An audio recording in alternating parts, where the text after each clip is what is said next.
একটা নারীর জন্য সবচাইতে বিশ্বাসের জায়গা হচ্ছে দুনিয়াতে তার স্বামী। একজন নারীর জন্য সবচাইতে দুনিয়ার ভরসার জায়গা হচ্ছে তার স্বামী। একজন নারীর পৃথিবীতে সবচাইতে অন্তরের মধ্যে সবচাইতে ভালোবাসা পৃথিবীর বুকে তার স্বামী।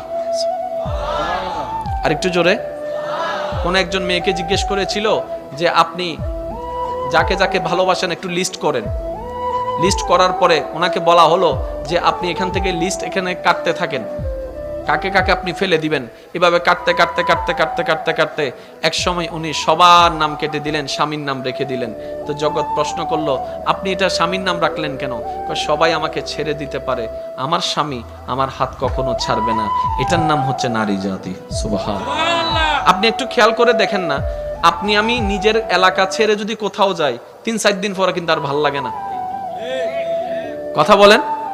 নিজের গ্রাম ছেড়ে গেলে অনেকে বিদেশ থেকে আসার পরে দেখবেন গ্রামে নামার পর আগে লম্বা করে নিঃশ্বাস নেয়, এই যেন সে কোন প্রাণ খুঁজে পেয়েছে। গ্রামের সে মাটির গন্ধ তাকে অভিভূত করছে, গ্রামের সে চাচার চেহারা তাকে আনন্দিত করছে। ওই যে অনেকদিন দেখে নাই তো, যে যেখানে জন্ম হয় তার প্রতি একটা ভালোবাসা থাকে। আমাদের মা বোনদেরকে দেখেন, যেখানে জন্ম হয়েছে, যেখানে ছোটবেলা থেকে বড় হয়েছে, যে উঠানে খেলেছে, যে ঘর ছেড়েছে, যে ঘরে খেলেছে, যে ঘরে থেকেছে, যে পরিবারে বড় হয়েছে, হঠাৎ করে একটা প্রস্তাব আসলো, অচেনা এক পরিবারের মধ্যে চলে যাচ্ছে, অচেনা একটা পরিবারের মধ্যে চলে যাচ্ছে, অচেনা এক সমাজে চলে যাচ্ছে। জীবনও কোনোদিন থাকে নাই সেই ঘরে, ওই ঘরে চলে যাচ্ছে। দেখে নাই কোনোদিন মানুষটাকে, ওই মানুষের ঘরে চলে যাচ্ছে। এবার একজন মানুষ হঠাৎ করে এইরকম সিচুয়েশন কিভাবে কমপ্লিট করতে পারে, অবাক লাগে।